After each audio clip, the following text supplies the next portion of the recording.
তৃণমূলের পাশাপাশি বিজেপির প্রার্থী নিয়েও অসন্তোষ। হরিণঘাটায় বিজেপি প্রার্থীকে ঘিরে ক্ষোভ।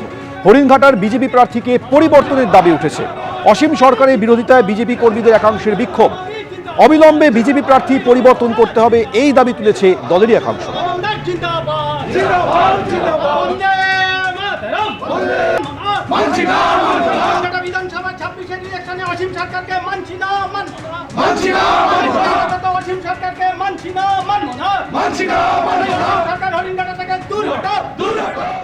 ক্যানিং পূর্বের বিধায়ক শওকত মোল্লা তাকে এবার ভাঙড় থেকে প্রার্থী করা হয়েছে, আর সেই কারণেই বিক্ষুব্ধ দলের একাংশ, কর্মীদের একাংশ, তারা বিক্ষোভ দেখান। গতকাল রাতেও আপনাদের দেখিয়েছি জীবনতলায় সেই বিক্ষোভ দেখানো হয় এবং এরপর শওকত মোল্লার বাড়ির সামনেও বিক্ষোভ দেখান তারা।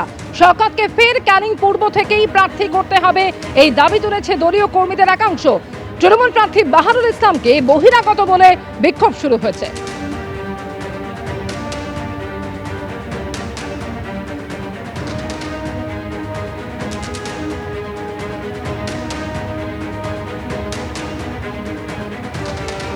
গতকাল তৃণমূলের প্রার্থী তালিকা ঘোষণা হওয়ার পরেই ক্যানিং এর জীবনতলায় বিক্ষোভ দেখানো হয়। রাতভর রাস্তায় টায়ার জ্বালিয়ে বিক্ষোভ দেখানো হয় এবং আজও এলাকায় উত্তেজনা রয়েছে।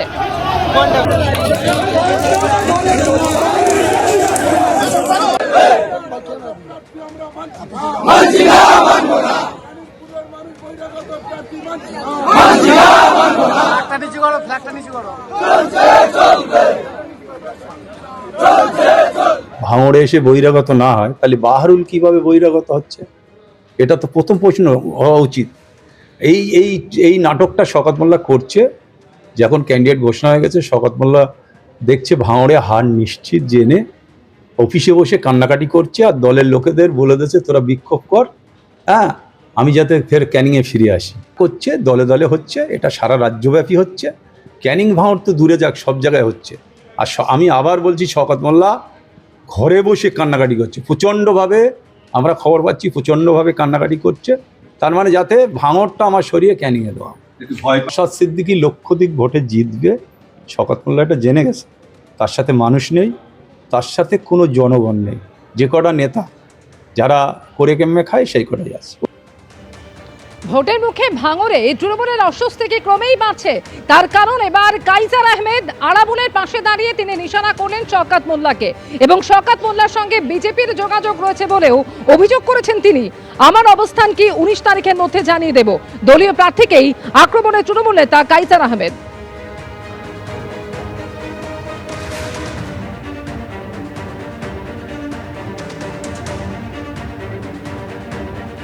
আরাবুলদা কি করব, দলের কাছে আবেদন নিবেদন করে জায়গা পায়নি, দল ওকে গুরুত্ব দিইনি। সে বাধ্য হয়ে তো রাজনীতির লোক, অনেকদিন থেকে রাজনীতি করছে। এবার শেষ বয়সে একটা চান্স ও নিয়েছে যে আমি আরেকবার এমএলএ হব, সেই জন্য গিয়েছে হয়তো।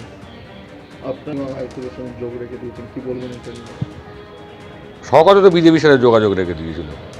ও তো এমনি হেরে গেলেও বিজেপিতে চলে যাবে যদি সরকার চেঞ্জ হয়, এটা তো আমার কাছেও খবর আছে। ঘোষণা হয়েছে, আর কিছুদিন যাক, মানে 1-2 দিন যাক, আমি তারপর জানিয়ে দেবো। 19 তারিখের মধ্যে জানিয়ে দেবো আমার স্ট্যান্ড কী আছে। ক্যানিং পূর্বের বিধায়ক শওকত মোল্লা তাকে এবারে ভাঙড় থেকে প্রার্থী করা হয়েছে এবং তারই প্রতিবাদে গতকাল থেকে বিক্ষোভ শুরু হয়েছে। শওকত মোল্লার বাড়ির সামনেও আজকে বিক্ষোভ দেখানো হয়। বাহারুল ইসলামকে বহিরাগত বলে বিক্ষোভ শুরু হয়েছে।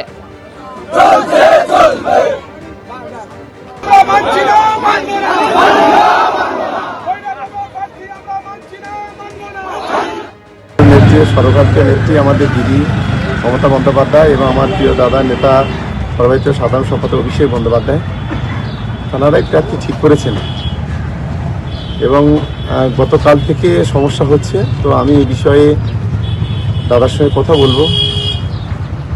কথা বলে তারপরে যা যা ডিসিশন নেওয়ার আমি নেব। এই যে সমস্ত মানুষজন আন্দোলন করছে তাদেরকে সামলাবেন কি করে এখন এই মুহূর্তে? দেখুন, মানুষই তো আমাদের সব কিছু। নিশ্চিতভাবে দিদির সঙ্গে বা দাদার সঙ্গে কথা বলে তারপরে যা পরবর্তী পদক্ষেপ যা যা নেওয়ার নেব। আমি মনে করি, আমি সকলকে অনুরোধ করব, দল ক্যান্ডিডেট ঠিক করেছেন, এটা নিয়ে যে তাদের যে আবেগ বা তাদের যে যা কথাবার্তা, নিশ্চিতভাবে সেই বিষয়গুলো আমি আমার নেতা অভিষেক বন্দ্যোপাধ্যায়কে বলবো বা দিদিকে বলবো, তারপরে যেটা হওয়া। গতকালই তৃণমূল কংগ্রেস 291 আসনে তাদের প্রার্থী তালিকা ঘোষণা করেছে। আর প্রার্থী তালিকা ঘোষণা হতেই বিভিন্ন জায়গা থেকে বিক্ষোভের ছবি সামনে আসছে। টিকিট না পেয়ে বিক্ষুব্ধ আমডাঙ্গার 3 বারের বিধায়ক রফিকুর রহমান। শুরুতে তিনি ক্ষোভ প্রকাশ করেছেন, তাই নয়, তার অনুগামীরা তারাও বিক্ষোভ দেখিয়েছেন। কাশিমপুর গ্রাম পঞ্চায়েতে জমায়েত বিক্ষোভ বিধায়ক অনুগামীদের।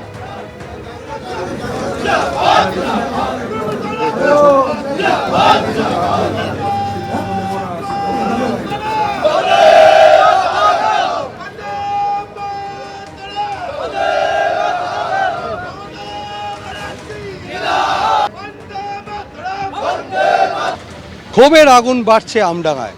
দলীয় প্রার্থী অর্থাৎ তৃণমূলের 3 বারের বিধায়ক রফিকুর রহমানকে দল টিকিট না দেওয়ায় ক্ষোভ অব্যাহত। আজকে আমরা দেখতে পাচ্ছি এই মুহূর্তে নীলগঞ্জ রোড অবরোধ করেছেন তৃণমূল কর্মীরা এবং তাদের বক্তব্য হচ্ছে যে রফিকুর রহমান 3 বারের বিধায়ক, তাকে টিকিট দেওয়া হয়নি আর সেই কারণে তারা ক্ষোভে পেটে পেরেছেন এবং নতুন প্রার্থীকে তারা মানছেন না এবং সেই কারণে তারা বিক্ষোভ দেখাচ্ছেন।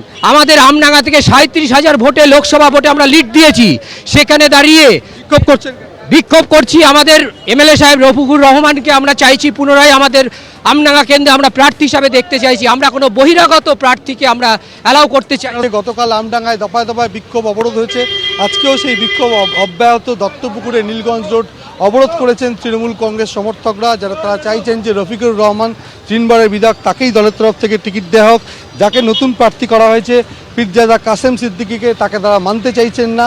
তাদের বক্তব্য এই প্রার্থী করা হলে তাকে তাহলে দলের হার নিশ্চিত এবং তার প্রতিবাদী তারা বিক্ষোভে সামিল হয়েছেন। ক্যামেরায় প্রবীরদের সঙ্গে সমীরণ পাল, এবিপি আনন্দ, উত্তর 24 পরগনা। আমডাঙ্গা থেকে যাকে এবারে প্রার্থী করা হয়েছে সেই কাসেম সিদ্দিকী কি বলছেন শোনাবো এবং একই সঙ্গে শোনাবো রফিকুর রহমান, যিনি 3 বারের বিধায়ক ছিলেন কিন্তু এবারে টিকিট না পেয়ে তিনি বিক্ষুব্ধ। কি বলছেন পরপর শোনাবো।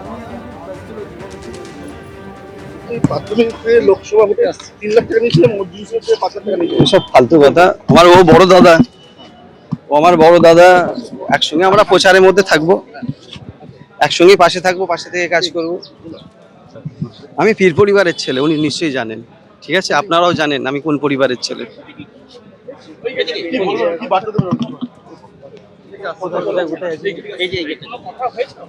হ্যাঁ, কথা হয়েছে। কোথায় আসছি কালকে, আজকে দেখা করবো তো। ফালতু ওইসব বাজে কথা। আমি দলের কর্মী, দলের সঙ্গে আছি। দলকে আবেদন করছে সিদ্ধান্ত পরিবর্তন করার জন্য। কেন? কারণ যা পরিস্থিতি, যিনি প্রার্থী হয়েছেন তাকে দিয়ে এই সিট উদ্ধার করা খুব কষ্ট। আজকে সিদ্ধান্ত নিয়েছে সবাই ইস্তফা দেবে, এটা কি বলবে? তাদের জিজ্ঞাসা করো, তাদেরকে জিজ্ঞাসা করতে। আমি কিছু এই নিয়ে আমি মন্তব্য, আমি যেটা বলার বললুম। এইবার সে দলের সঙ্গে ছিলাম, আছি, থাকবো, এটুকু বলবো।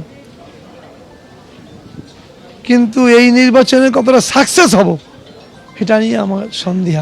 কত কাসেম সিদ্দিকীকে যেতে পারবেন না? কর্মীরা চাইছে না, মানুষও বিমুখ, মানুষ ঠিক ভালোভাবে নিচ্ছে না। আমি যা বুঝলাম, তা নাহলে এই সকালবেলা এত লোক জমে। সবাই দলের সঙ্গেই থাকা উচিত, দলের সঙ্গেই থেকেই দিদিকে অ্যাপিল করুক, অভিষেক বাবুকে অ্যাপিল করুক, এটি আমার আবেদন। কি বলবেন এদেরকে? আমি তো অবশ্যই বলবো, দলের ক্ষতি করে তো কিছু করা যাবে না। এবিপি আনন্দ, এগিয়ে থাকে, এগিয়ে রাখে।